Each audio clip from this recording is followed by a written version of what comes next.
Good afternoon. So, companion planting, it's a big topic. We're going to narrow it down a little bit because companion planting can also be what vegetables go well together. But today we want to focus on the non-vegetable components of a vegetable garden, herbs and flowers in the vegetable garden. So, why would we do this? My slide did not, there, oh, just delay, sorry. Why would we do this? Why would we take up valuable vegetable garden real estate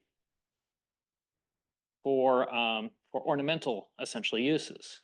Well, herbs and flowers can contribute to your vegetable gardening success. Companion planting with herbs and flowers can increase your yield and quality of your crops. They can provide structure or shelter for crops.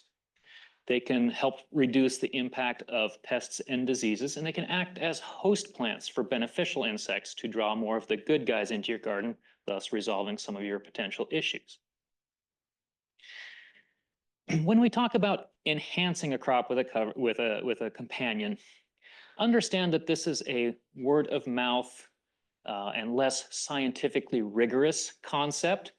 Plants that should go together because they make some sort of sense or because people had experience with doing them together. But it's a really hard topic to quantify objectively. It's a very subjective thing. Nonetheless, there's a long history and tradition of pairing certain crops for that. So many herbs and flowers are reputed to enhance the flavor, yield, or otherwise the quality of certain crops. Some generally for almost everything in the garden, others very much more specifically towards specific crops. Some examples of enhancers, some herbs that are noted as enhancers. Oregano, particularly for all nightshade crops. Why? Well, we don't know. It's not rigorous scientific studies. But the reputation is there, and there's a long history of doing that. Same thing with basil in tomatoes, particularly. Flowers that are noted as enhancers, petunias, for all those cucurbits, all those cucumbers and melons and squashes and similar plants. Or zinnias, reputed to enhance pretty much all crops. Once we get past talking about enhancing crops, now we're talking about things that are a little more provable or demonstrable in the garden without taking careful weights and subjective quality taste tests. Structure and shelter is the ability of some of these plants to provide a support system for vining crops, or to provide shelter and or windbreak or other protections from delicate crops. And this becomes really valuable in the summer when we're trying to establish new plantings in the dry and hottest parts of the summer. And it's hard to keep those new seedlings or newly planted seed wet and developing well, but using some shelter plants can actually assist with that.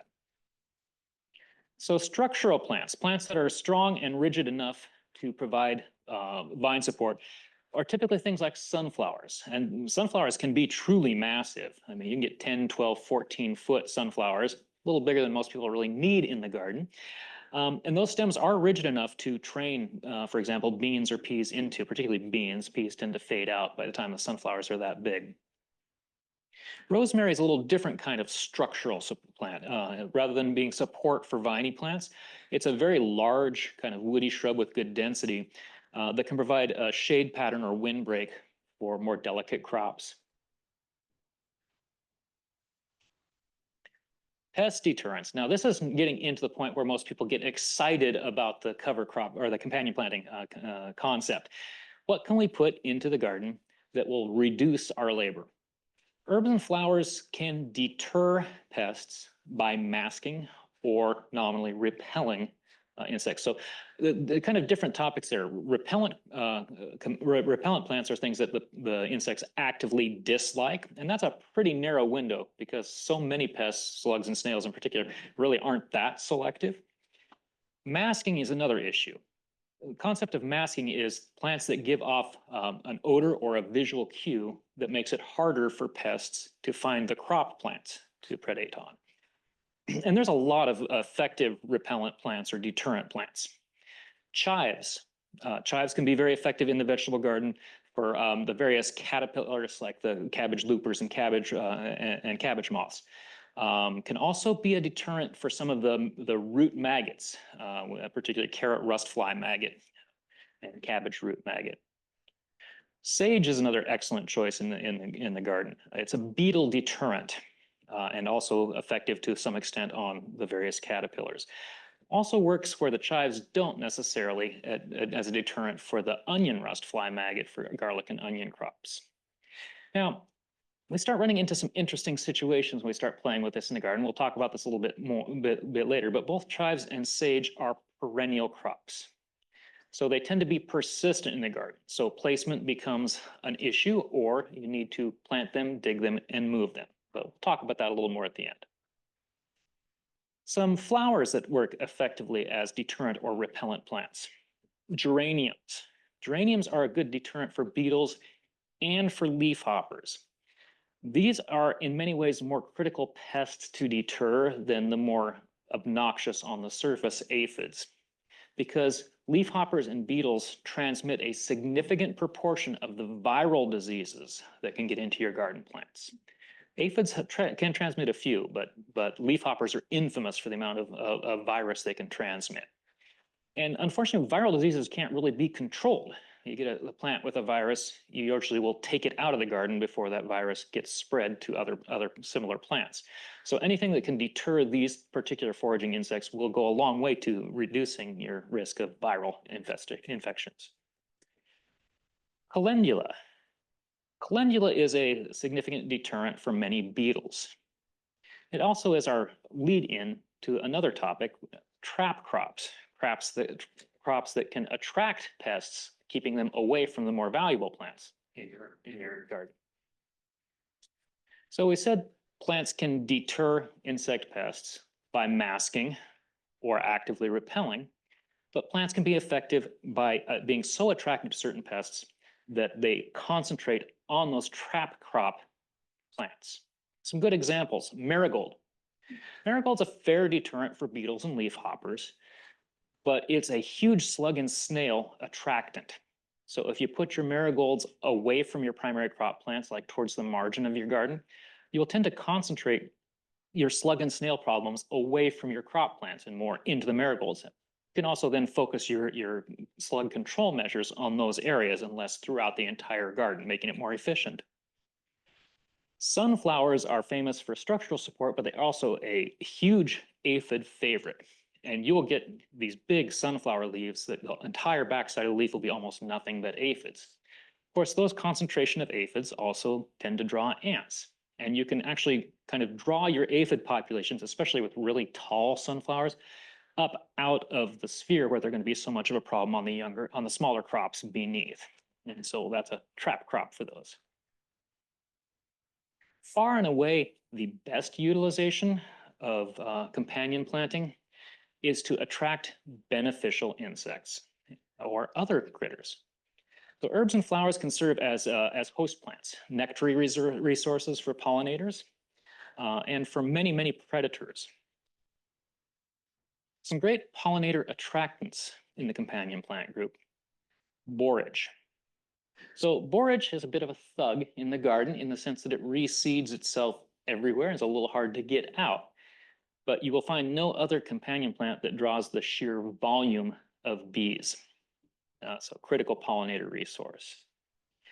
Agastache has many names. Hummingbird, mint, anise, hyssop are some of the common names. And the big thing about agastache is that in terms of diversity, you won't find much else in the flower world that draws the sheer variety of different pollinators. It gets some moths and butterflies, many, many types of bees, thread-waisted wasps, syrphid flies, and hummingbirds. Now, hummingbirds in the garden aren't actively pollinating your crop. They're not built for the same types of plants as you're growing in the garden for the most part. But hummingbirds in the garden eat tons and tons of aphids. So getting them out there nectar feeding is a huge win in terms of aphid reduction. Many members of the Parsley Alliance are attractive to a whole batch of small pollinators and tons of various predators. A couple of classic examples, cilantro. Cilantro is a huge attractant for ladybugs and many, many little parasitic wasps that actively reduce your insect populations in the long term. Lovage attracts a huge array of beneficial insects, including, of course, both pollinators and predators. I'm a particular fan of cilantro in the garden. You can plant some cilantro easily at many times of the year from direct plant or from seed. It's very easy to establish. You can keep shearing it back and enjoying the cilantro leaves for several flushes of growth, but eventually let it flower out. That's what draws in your beneficials, and let it go ahead and go to seed. It doesn't tend to come back too easily in terms of being weedy from seed, but if you go out and harvest the seed is coriander, same plant, just two different uses. So multi-use plant, and I usually let them seed out at least every couple of years. I can usually harvest enough coriander for a couple of years supply out of just a couple of plants. So those are the benefits of companion planting in the garden. Let's see how this works together. Generally speaking, you're going to incorporate these companion plants right into the garden in amongst the crops. There are certainly some benefits for more larger structural or perennial plants on the outside of the garden, or for trap crops maybe on the outside of the garden to draw predators away. But for the most part, you're going to be putting these right in amongst the garden.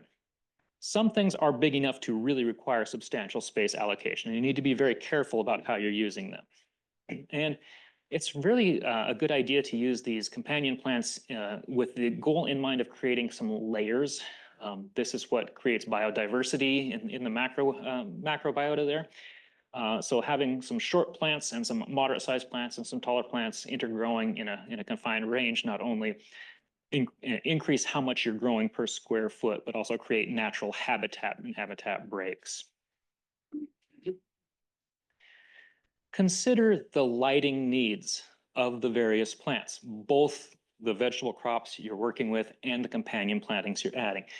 The sad fact of the matter is the vast majority of these plants really do want essentially full sun or maximum amount of sun. So you have to consider your placement carefully and think about how big they're going to be, whether that's permanently how big they're going to be or at varying stages of their growth, because different crop plants and different companion plants may grow at substantially different rates. Keep in mind that to a large extent, your veggies keep growing throughout the season and get bigger and bigger and bigger. If you're putting companion plants in tight to them, the vegetables are eventually going to kind of overwhelm them. That's okay. That's a good thing. You're getting the benefit of your companion plants in the early stages of growth, and when your crop plants are so vigorous and healthy that they're overwhelming them, that's a good sign, not a negative. Perennials pose some specific challenges in the companion planting because you're typically rotating crops in your vegetable garden. You're typically changing your tomatoes from year to year to different spot, that sort of thing. So you may need to actually move those perennial plants around, and some of them dig and move really easily. Oregano is a good example of something that can be easily moved around in the vegetable garden or grown for a season or two and then hauled out and put into a pot for later use. You can grow companion plants in containers in the vegetable garden as well, provided you make the reasonable accommodations for irrigation, the differences from growing in a container. Larger perennial companion plants are probably best suited to the outer perimeters of the garden. And be careful on the really big stuff when you start getting beyond about 4 feet or so, to not obscure critical lighting, especially in the case of evergreen herbs like rosemary for the winter season when the sun angle drops too far. So careful placement is definitely advised. Let's talk about some top favorites in the companion planting. Keep in mind, this is a huge topic. We're going to kind of touch the surfaces of it here, but there's a lot more things you can play with in the garden. Basil is a great companion plant in general. It's listed as an enhancer for tomatoes specifically, and all nightshades to some extent. Basil is a great edible leaf crop, and you probably grow basil anyway for gardening, just aside from its companion plant uses. It's an active deterrent for several types of beetle, and other types of beetle it can be a trap crop for. The cucumber beetles like it quite well in my garden. Basil, when it flowers out, which is past the point you're really actively harvesting it, it kind of declines as it goes into flower in terms of its useful quality. attracts a huge array of pollinators, heavily in the bee family of pollinators, however. But a really top edible crop with some really solid benefits in the garden. Chives are noted for being an enhancer for coals and carrots, and I wonder how much of that reputation for enhancing the coals is simply about its deterrent value for the various caterpillars, cabbage loopers, and cabbage moths. Because it's an effective deterrent for those two insects, as well as for rust fly maggots in carrots. There is a suggestion that significant amounts of chives in and around the garden may deter mildew to some extent. Whether that's verifiable or not, I don't know, but it's on a lot of the documentation on companion planting. It might be worth playing with if you're having problems with those particular diseases. Chives is still usable once it goes into flower. You typically don't cut the flower stalk, you simply cut the younger growth around it. And those flowers are heavily attractive to pollinators, bees, but also many butterflies like the allium group. It is a major edible herb, and it's one of those herbs that you can keep harvesting a big chunk of the season. It's worth noting that chives has a tendency to seed and spread itself around, so you do have to police it in the garden a little bit and not let it get out of hand. Some more top herbs for companion planting. Dill. Challenge with dill is it reseeds. Another challenge with dill is it's really, really big. So it does take a substantial presence in the garden. But it's a great shelter plant. It's not really strong, rigid enough in stem to like train beans into anything like that, but it makes a great shelter plant, shade plant for establishing plantings in the summer. Listed as an enhancer for most leaf crops and all of the melon crops, to a lesser extent the garlic and onions in that family as well. Well worth planting in terms of its deterrence value for aphids and mites. We don't have a lot of mite deterrent plants in the companion planting group. Also squash bugs. Dill in flower attracts a wide range of pollinators, particularly a lot of small bees and various wasps, which are nectar feeders and predators on the parasitic on their later stage. But the size and the reseeding ability are a challenge. Dill is also quite a useful herb in terms of culinary uses, and both the leaf and the seed have a great deal of culinary use. Lavender is another truly perennial plant, so do cite it carefully. Many types of lavender to play with. The smaller ones are as small as maybe 18 inches or so. The bigger ones can get 4 or 5 feet. There are some big lavenders out there. Lavender is specifically noted as a coal crop and leaf crop enhancer, but what we mostly use them for in the garden is the volume of bees they draw. There's very few crops, native or otherwise, that draw as many honeybees into the garden. Talked earlier a little bit about cilantro and coriander. It's an enhancer for leaf crops and for legumes. Deters aphids and whiteflies. Whiteflies are a hit and miss problem in the outdoor vegetable garden. They're a real serious problem in protected areas and greenhouses. Again, in flower, it attracts a huge range of smaller pollinators, the ones that often get overlooked by other pollinator-friendly plantings, and a huge array of predators, ladybugs, and small wasps in particular. Great edible. You can get lots and lots of coriander for plant, and cilantro off a plant, and then let it seed out for coriander. And coriander seed is easy to dry and store, but to use it, for most uses, you will need a mortar and pestle to get it broken down into a form you can cook with. Parsley is probably, besides maybe basil, the herb crop that is most widely planted in vegetable gardens anyway, with no intentional thought about specifically companion planting, because parsley is such a widely used culinary herb. It's listed as an enhancer for nightshades and for corn specifically. It does attract, like all of that parsley family, many smaller butterflies and moths, many predatory wasps, very many small bees.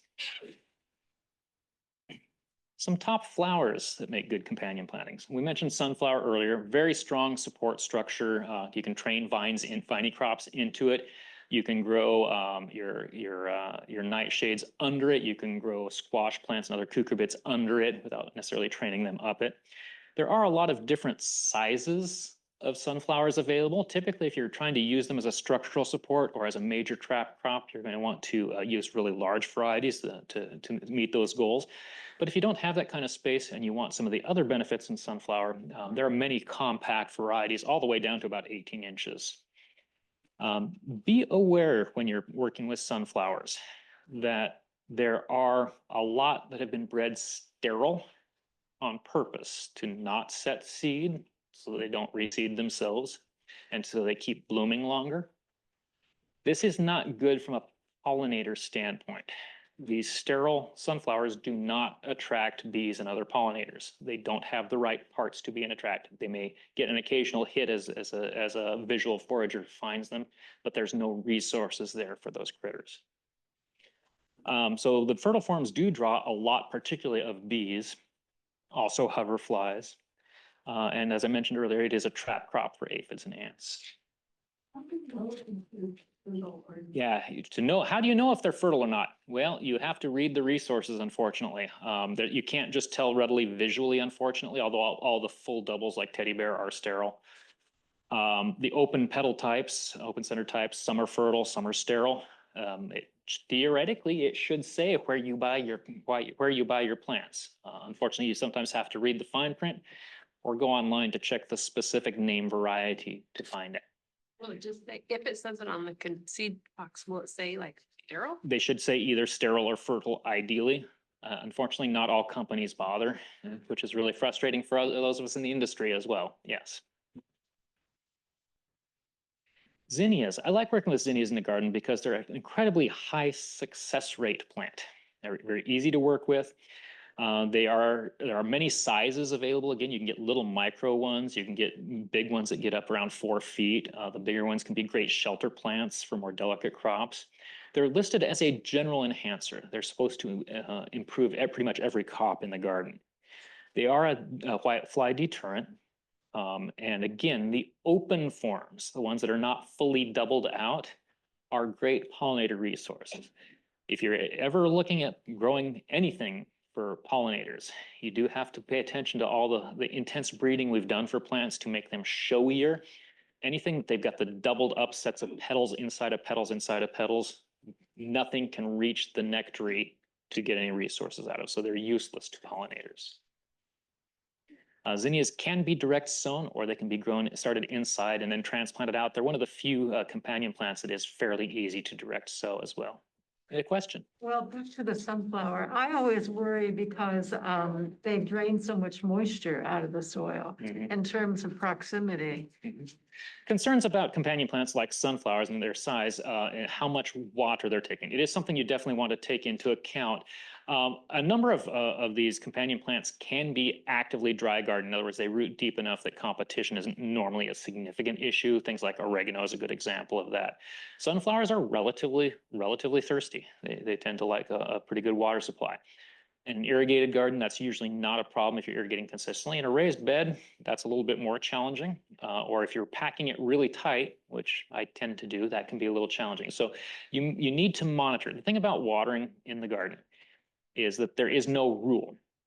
There is no substitute for simply getting out there every couple of days and sticking your hands in the dirt, because that's how you know when you need to water. And putting it on a timer that runs X number of hours every couple of days is a stopgap, but it's not going to be universally successful. So pay attention to those larger, especially those larger plants. Question? Define for deterrence with the herbs that you can chop and drop and get the same effect. So the question is, for the deterrent values of some of these plants, flowers, and herbs, besides growing them in the garden, can you either scarify them or crush them up or cut them up and strew them from the plant source into the garden? For the most part, yes, but it's a shorter duration. There's a lot of things that provide masking or deterrence value are volatile oils, whether that's a geranium volatile oil or whether that's an oregano volatile oil. They're doing the same thing. They're covering some of the ways that various plant-eating bugs find those plants. And it's never perfect. It's worth mentioning that some of these deterrent values are also simply about cover. If you spend some time on some of the more detailed crop and agricultural references and research that's been done, you can go out and look at how they space plants in a planting, and then how much negative space or dirt space is left, and how that affects how various predatory insects find those crops, and how that can be tweaked by like putting green film between the rows to make it harder for the bugs to find the specific plants visually. So there's a lot of factors in that deterrent and masking. The big one with a lot of what we're talking about here is scent, though. We have a great number of insect pests here that are primarily or heavily attracted to their target plants by scent cues. So. Calendula, an underrated plant, sometimes called a pot marigold. There's a lot of confusion in common names, one of the reasons we tend to work in Latin in the industry. Highly reliable, very easy to grow, may perennialize. They often will come back from a mild winter, even from the parent plant, let alone from reseeding. They can reseed some. They're not typically weedy enough to really worry about. They attract a wide range of pollinators, particularly bees, but also some butterflies. They are a beetle deterrent, and calendula is another one of those great trap crops for slugs. Slugs really like calendula and will come right to it. Salvia. So, of course, there's edible sage, which has a lot of masking and deterrent value, but doesn't necessarily flower all that well. And then there's the ornamental sages, they're called salvias, the genus name for the sages. And they are quite showy in flower. They're listed as enhancing cole crops and legumes. They provide deterrents for beetles heavily, for caterpillars secondarily, and another good deterrent for some of the serious root maggot problems. They attract pollinators in a fair array, but in particular, salvia, again, draws a lot of hummingbirds. So getting the joy of having the hummingbird in the garden and watching it eat all those aphids off your kale. Marigolds are probably the most widely used companion plant flower in vegetable gardens. They're noted as a general crop enhancer, deterrent for beetles and leafhoppers, and they are a good trap crop for both slugs and snails, to the point where it's pretty common that I will put them around the edge of my garden for that use. They're another plant that has been heavily bred for very large, very showy flowers, often at the expense of pollinator effectiveness. So look at the more open flower sets on your marigolds rather than the showiest ones for best pollinator attraction. When we're talking about geraniums, we're not talking about the wild geraniums, the native one or the other perennial forms. These are pelargoniums. These are your annual or bedding geraniums. They can be ivy geraniums, zonal geraniums, Martha Washington geraniums. They all have fairly similar effects, or even some of the unusually scented geraniums like oak scent geraniums or rose scented geraniums, lemon scented geraniums. Geraniums are specifically noted for enhancement for leaf crops and for corn. They are very pungent, surprisingly so, considering the flower really doesn't have that much scent, but the leaves are heavily pungent in geranium and tend to be a good masking plant to deter beetles and leafhoppers. Geraniums do provide resources for pollinators. They're not the overall pollinator favorite by any means, but you do get some pollinators on them, and that will help with pollinating your garden. Geraniums, again, are a hardy and reliable plant in the garden. They're pretty easy to work with. We talked a little bit earlier about this one, agastache, anise hyssop, or hummingbird mint, noted as an enhancer for cole crops, deterrent for many caterpillars. Variety of pollinators is the big draw, including hummingbirds, but a huge array of different pollinators will visit the agastache. Agastache is typically most of the forms you'll see are a moderate to large, around 3 or 4 feet. So a good sized plant from a standpoint of providing shade or shelter. There are smaller forms if you're limited on space, including some relatively spreading forms that don't have to take up quite so much height. Cosmos is another plant that's available in a number of different forms of size. Lots of different size options out there, from about knee-high up to about 6 feet. Bigger cosmos are fairly structurally solid, but not enough usually to grow vine crops into, unfortunately. But they provide a huge amount of shade very, very easily. A great shelter plant for delicate crops. They attract a huge array of pollinators, again, heavily towards the bees and several beneficial insects. You see a lot of ladybugs affiliated with cosmos.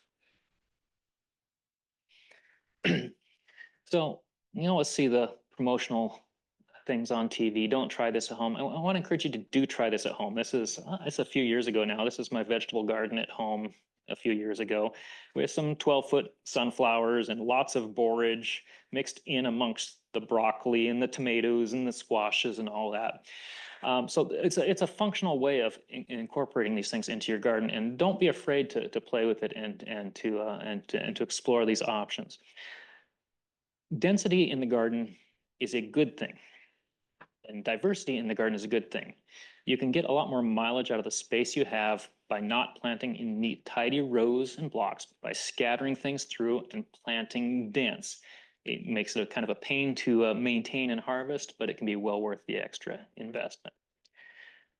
Some short reference lists here, and I'm not going to spend time going over every item on here because that would be more than the time I have allotted, but it's available and you can also then take pictures now or look at it on the presentation later. A couple overlooked plants on the list. Alyssum. I don't see a lot of alyssum used specifically as a companion plant in the garden, and it's primarily an attractant for a batch of beneficial insects and small pollinators. Chrysanthemums and leucanthemums and their cousins, the Shasta daisies and the mums, general crop enhancers, aphid and mite distractors, and they do draw a good range of pollinators in. Most of the forms of chrysanthemum, leucanthemum, and their cousins tend to be perennial, and a lot of them are pretty big, so you do need to kind of take that into account. And another slide, so get your cameras ready. Some more. Ask you a question.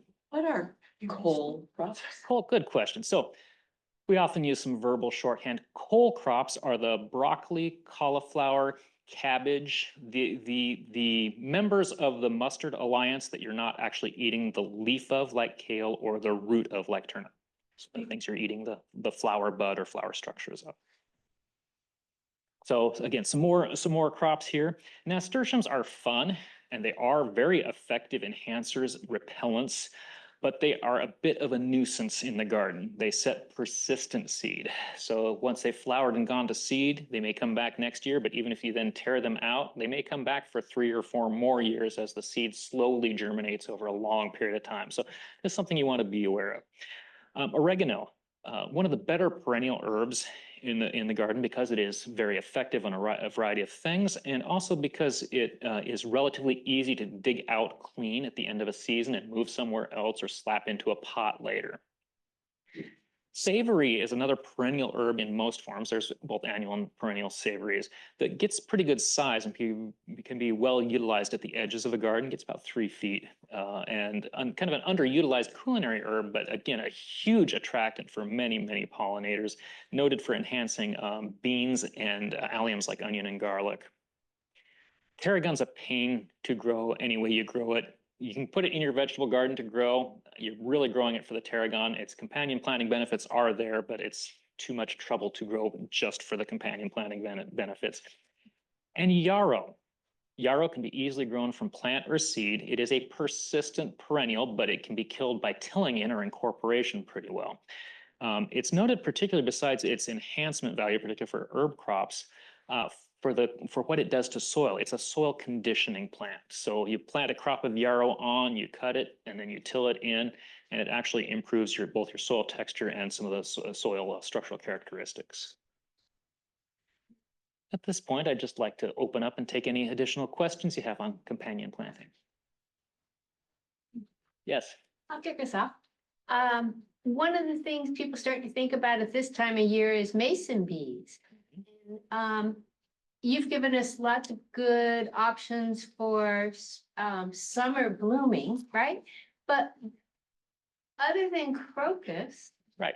What suggestions would you make for those of us who want to support mason bees in our garden and give them some nectar? It takes a while for an apple tree to start making any food for them, but what might we do with smaller plants? Yes.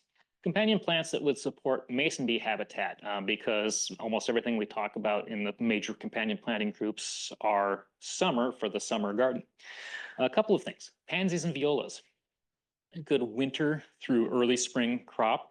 attractant to bees. They're intentionally, if you notice the flower, it's an open structured flower with guidelines. So bees find it, find the nectary. They are well visited by bees. Some of the violas are also critical habitat plants for some of our butterflies, so well worth considering from that standpoint as well. Candy tuft. Candy tuft is a perennial plant that is semi-shrubby and semi-evergreen. Can be planted around the edges of the garden for good attractant value. It is in the brassica group, so you do want to be careful about planting it close to your coles and your kales and all of that family. It blooms early and for quite a long period of time attracts a wide variety of insects. It does get mason bees. It's actually noted though for drawing its syrphid flies and hover flies. It is easy enough to dig and move when it's getting too big or when you're tired of it. So not too problematic, even though it's a fairly large and very perennial plant. Those would be some good starting points for some mason bee habitat as a companion. Yes. And you were talking about the lavender, and I'm wondering with some of these, is it the leaves and flowers that enhance the garden, or is it the root? Most of what we're talking about here, so we're talking about things like lavender and enhancing the garden root system. Is it the root system? Is it the leaves? It's flowers. For most of this, it's mostly leaf and flower that's having the impact. Again, the yarrow is kind of an exception. It's actually a conditioner. So lavender obviously have high volatile oils, making them very good repellent for a lot of insects. The flowers are hugely a draw for pollinators, and that's the biggest reason people use them in this context, is for drawing bees specifically into the garden. And this gets often overlooked when you start thinking about things like cucurbits. You look at your cucumbers and your melons, and the squashes are obvious. Big flowers, you can see bees hitting them constantly and coming out completely drenched in pollen. But melon flowers and cucumber flowers are little things, but they need to be consistently and regularly visited by pollinators, and they're structured for bee pollination. So you need to have a kind of a continuous supply of bees coming into the garden, or you don't get good pollination on those crops. Yes. You mentioned candy tuft. Is it Iberis or Iberia? Yeah, candy tuft. Candy tuft, Latin name is Iberis. There's several varieties. So back to the lavender, does either a Spanish or an English lavender tend to draw more bees? I would have to go back to the research. This question was, do different types of lavender draw different volumes of bees? I would have to go back to the references. My recollection was the ex intermedias, what they call the Italian and French lavenders tend to be really, really good. English lavender's pretty good. Spanish lavender's pretty good. There's some real inherent differences in plant structure amongst the group. So a lot of the English lavenders tend to be really compact and flowers borne above the foliage pretty well. Intermedias, like the French types, tend to be fairly substantial, 3 or 4 feet. Spanish types are often large. Spanish types are often short-lived here. They get big, they get woody, but we are wetter and colder than they really prefer. And my experience with Spanish lavenders is you get a few good years out of them and then they kind of decline. There's others out there too, by the way. Dentate lavender. There's the whole world of lavenders out there that you just don't see that much of. Yes. You've mentioned butterflies more than a few times as good pollinators. What about host plants as a group? So host plants as a grouping, question is talking about butterflies and moths in the garden as pollinators, but how about host plants for the larval stage?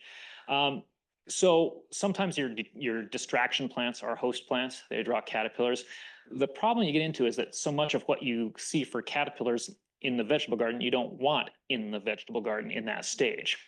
So you're ahead to have host plants that are outside of the primary vegetable garden for larval development. Viola is kind of an exception there. You're not going to have enough population of what's it, silver spots to worry about their predation in the vegetable garden, and they're very specific. So that'd be my take on that in the sense of companion planting. But yeah, it is very important when you're working at drawing moths and caterpillars that you take care of both factors: a nectary for the adult feeding and a larval host food source. Most butterflies and moths are pretty general when it comes to nectar feeding, and a goodly number of them are incredibly specific, sometimes all the way down to a single species that the larva will feed on. How about flowers that are particularly good for those of us who have drier areas of our garden where we don't have irrigation? So my mind turns to something like the California poppy. Mhm. Do you have suggestions for those of us who have that kind of area? So companion plants for drier crops. First of all, a lot of the Mediterranean herbs. Dryer gardens do well with marjoram and oregano, thymes. If you've got the space, bay. I've got one on the edge of my garden. It's about 15 feet now. Savory, things like that. In the flower world, it's limited in companion plants that are super drought tolerant. There's some pretty decent ones. The poppy group in general, both Poppy orientalis, the Iceland poppies as well, and then the California poppies. California poppies do tend to reseed pretty readily. Most of the other poppies are effectively perennial, and oriental poppies are pretty large. 3 feet plus. So, take that into account. California poppies are actually easy to incorporate into the garden, treated like an annual, though they may reseed. If they do reseed more than you want, they're really easy to control compared to some of the other reseeders. So I wouldn't worry too much about them. Poppies are a great pollinator plant resource. They do provide a limited amount of pest distraction as well. Yes. You mentioned bay. Mhm. My understanding that that was part of the problem with the Oakland fire in California because it was fuel. It was heavy duty fuel.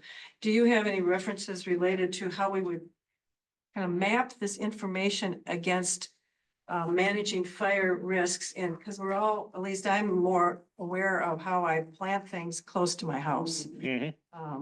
For a lot of reasons, all the fires we've seen in the last few years. Okay. Any ideas? Okay. Oakland have, first of all, there are great resources online about fire resistance specifically. So the question is integrating fire resistance into these concepts. In the vegetable garden, this becomes an issue when you're gardening adjacent to fences or adjacent to structures. Vegetable gardens don't normally provide much of a ladder fuel problem in the sense of they typically are green, actively growing, well-maintained and irrigated land. So they're not hugely fire prone and you're not putting out a large amount of dead material for fires to catch. The flip side is when we say volatile oil on things like geraniums and things like Mediterranean herbs, those volatile oils are to one degree or another flammable and can be significantly flammable. So yes, that's something you definitely want to take into account. So the volatility of a plant is likely an indicator of how flammable it is likely to be. Plants that have lots of lush or thick or fleshy leaves are not going to ignite well. You can also control your fire risk by intentionally developing negative space, bare soil areas between each individual plant to reduce the risk of just continuous spread. It's definitely worth considering. Typically, like I say, the vegetable garden is not my highest concern area in fire resistance, but especially if you are gardening right up against a structure, something you definitely should keep in mind. Yeah. Yes. The question about your bay, do you protect it from the deep cold here? Good question. So bay, do you protect it from the cold here? This bay was one of the first plants I bought when we bought this house. So it's 25 years ago, kept it in a pot for a few years, grew it. Anybody remember 2013? We had 2 or 3 nights in a row that were 2 to 3 below zero. Bay was already 12 foot tall. It froze to the ground. I stubbed it back and have regrown it from the stumps. Now it's no longer a single stemmed bay. It is a very multi-stemmed bay. I just went through and finally limbed it up to almost fence height again. It recovered from 2 to 3 below zero. That's about the most extreme they can tolerate. And that's a very rare occurrence here. I mean, 1972 was like 8 to 13 below zero, wherever you were. Storm last year? Didn't hurt it a bit. The ice storm did not impact it at all last year. It flayed and it just popped right back up. Did a lot better than my camellias, actually. So yeah. So surprisingly hardy. Keep in mind, they don't get quite as big here as they do in California or Mediterranean Europe. A 15-footer is a big bay here. California 30 feet is not at all unheard of. So, and another aspect of that fire resistance we were talking about is just what I was doing with mine. It is grown on the fence line with a neighbor who doesn't necessarily maintain their grassiness on the backside of that fence. I have limbed it up so it doesn't become a ladder fuel in its own right. Yes. I like to grow marigolds for the color, if nothing else, as companion plants in the vegetable garden. And I had some fellow gardeners who were saying, oh, their virtues as companion plants have been debunked. They're really just stealing nutrients from your other beneficial plants. But you have pointed out that they have a lot of benefits. Has anyone come to you and said, oh, we heard that's all debunked, no good anymore? It's like almost any, so marigolds growing for beauty, integrated into the companion as a companion plant in the garden, and receiving comments that's all been debunked. That's all. So just like anything else you study, who paid for what studies? Yeah. I mean, that unfortunately is a very relevant concern. There has been documentation of some notable benefit from certain plants. For example, marigolds is a trap crop that's widely studied. Is it worth the trade-off in water and nutrient stealing? That's a decision you're going to have to make for yourself. That's why I caveat all the enhancing things. That's getting out there into the obscure and unscientific, but a lot of these things have been pretty fairly documented, whether it's in terms of pollinator attraction, beneficial insect attraction, or deterrent value. But yeah, are they getting enough benefit for that? Well, play with it yourself and figure it out. There's no substitute for experience. But yeah, there are a lot of contradictory studies on whether cover cropping benefit or whether companion planting benefits substantively enough to make up for the trade-offs. Yeah. We're talking about early crops in the garden. How soon can cilantro go out? Okay, so asking about early crops in the garden, how early you can plant cilantro. If you are transplanting cilantro, you could put it out now. I'd cover it yet for another couple of weeks. Once we're well into March, it's pretty safe out. It's pretty cold hardy, but February worries me a bit. We have picked up some plants at the nursery to get them going already, so they're in now. But you're putting the front edge in. If you're going to direct sow it, you probably ought to wait till the end of March, first part of April to get any reasonable germination that doesn't rot with our wet springs.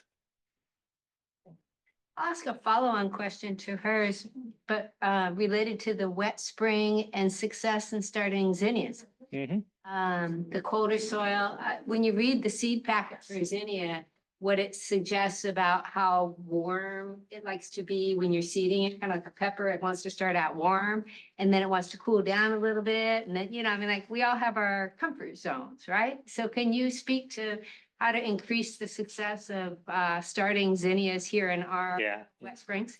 So cold, wet springs, zinnias, as well as a huge array of these other companion plants and a huge array of crops. They're sensitive to a couple of factors. They're sensitive to the amount of moisture in the soil, but they're also sensitive to soil temperature. You can direct sow zinnias from about late May on with good success.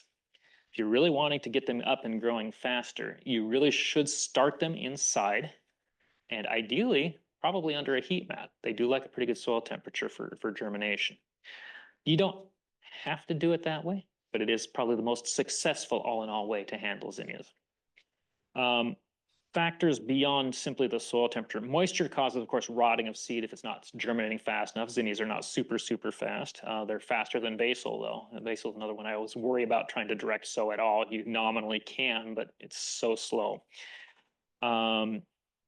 Besides the fungal problems in the root systems that wet springs bring and the decline of seed in that much moisture being in the soil, zinnias can get powdery mildew if they get lots of moisture and then they get stressed. And that happens a lot in that transition when we have a continually wet spring and then suddenly we jump to 90 degrees. That's the kind of, just like with your roses, that's the kind of conditions that will promote powdery mildew problems. And we see that a lot when that happens. So pay attention to those specifics of the weather patterning. Yes. How do you amend the soil before planting all these wonderful things? So amending the soil with companion planting is just like vegetable gardening.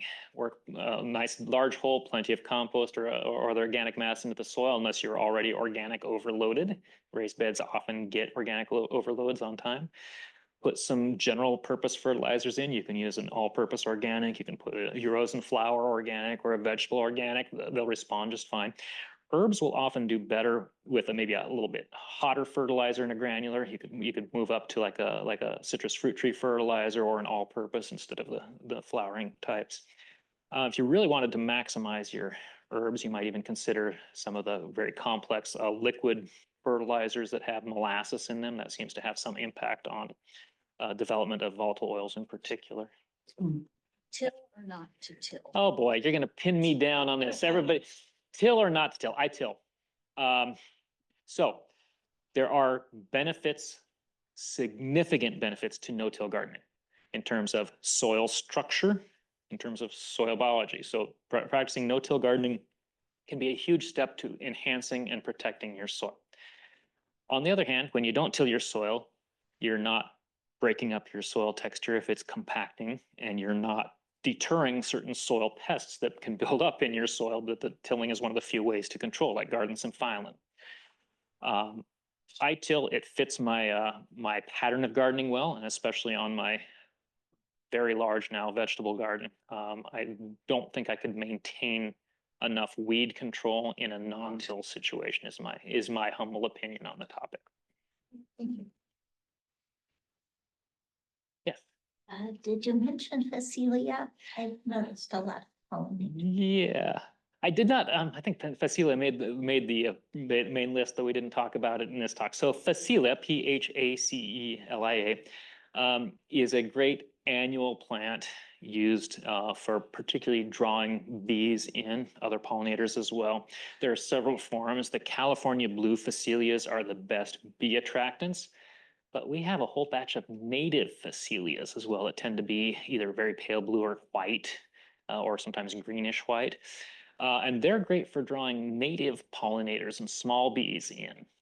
These are plants that are mostly direct sown. You theoretically can pre-start them, but they are very readily done as pre-sown. They are typically hot season annuals. So you sow after frost, grow over the season, and they die off in the fall. Our native ones often reseed heavily. The California Phacelias do not. The seed rots here, so don't count on those blue California Phacelias coming back here after you. All right, well, thank everybody for attending, and I'll hang around for a few if anybody's got any particular questions. So I have a couple comments, and I want to bring everyone's attention here too. We wanted to crowdsource our favorites because we've got a lot of growers who have a lot of experience in this room too. So we've got some flowers and herbs that folks have put some ideas up, and y'all may have some additional ones too that we can add to the wisdom we've gathered. But included here, we've got sea holly to attract the bees. It's a great bee attractant. Shasta daisies, coreopsis, both the lance and the threadleaf for attracting insects, butterflies, and moths. The hyssop, dahlias. Somebody loves dahlias. Why?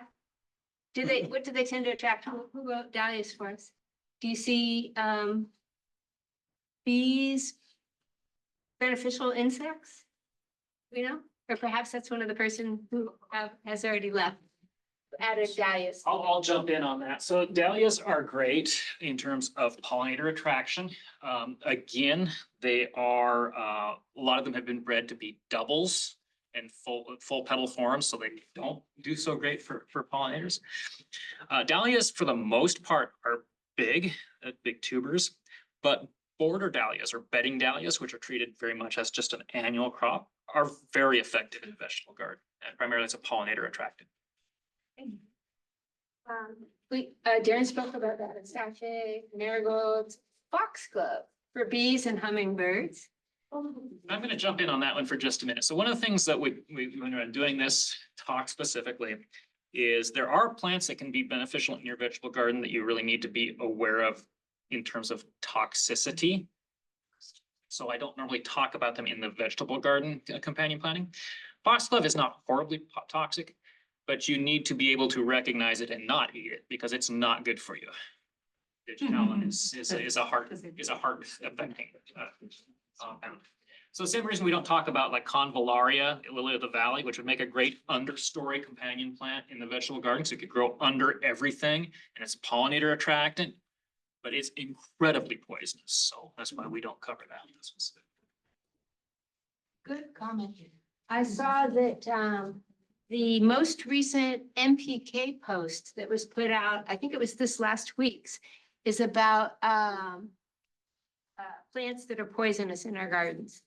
And I thought that was a useful and information that isn't, we don't think about it enough often.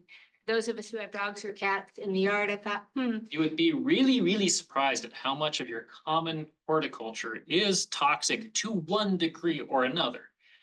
A reference that you might consider looking up if you have any questions on a specific plant is the Plants for a Future database, pfaf.org.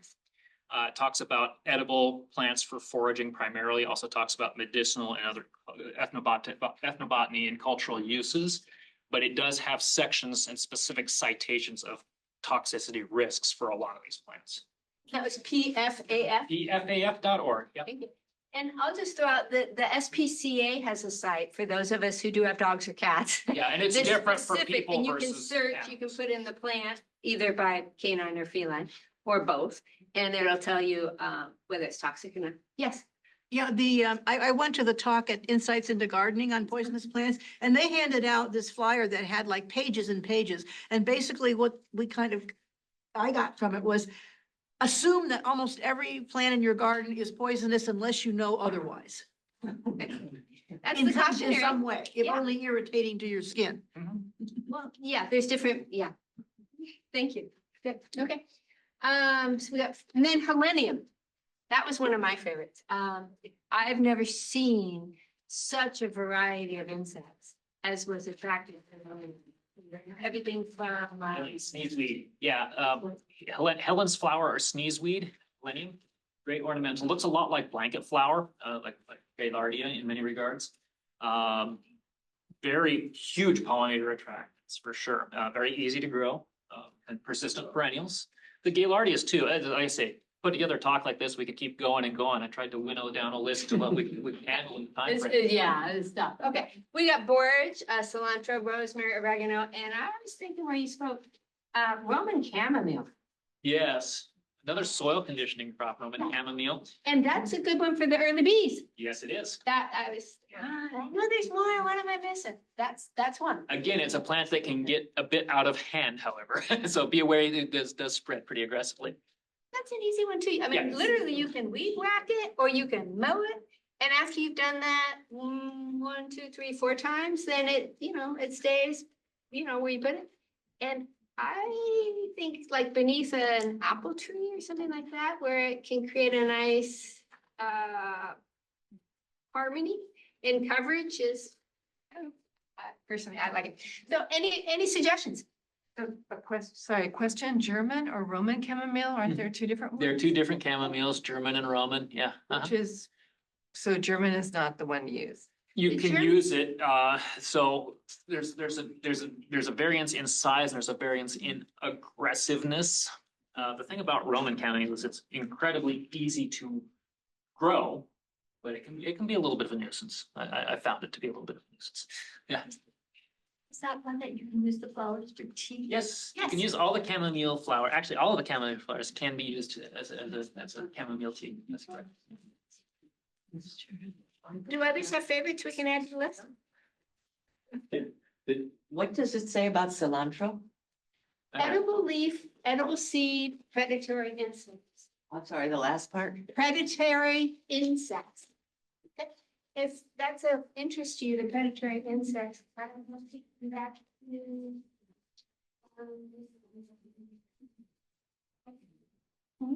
This one. No.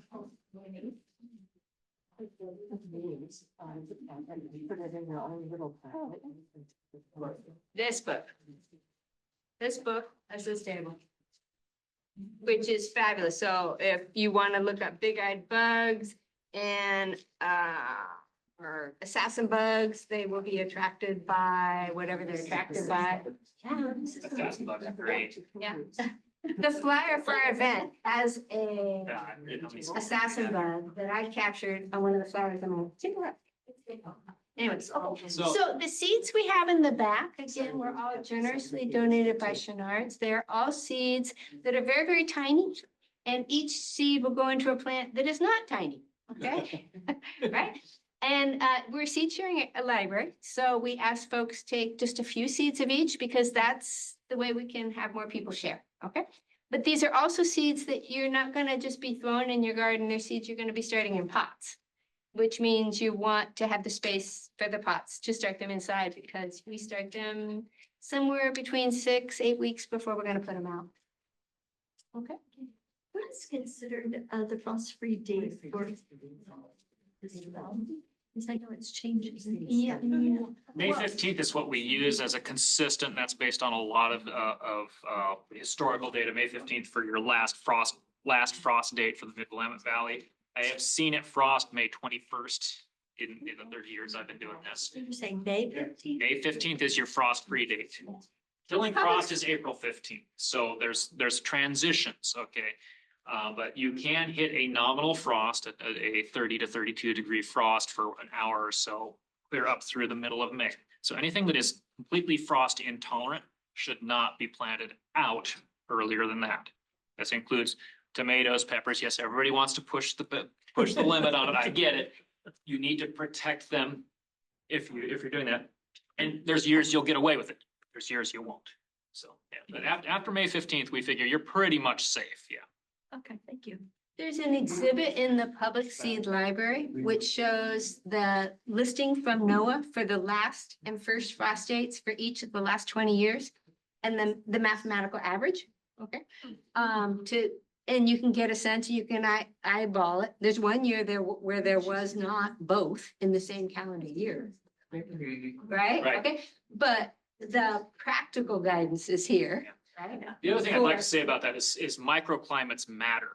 So if you're halfway up a slope, your dates are going to be different than mine down near the river and different from the top of the hill. So those are all things that you need to keep in mind. Yeah. Well, that, thank you, Darren.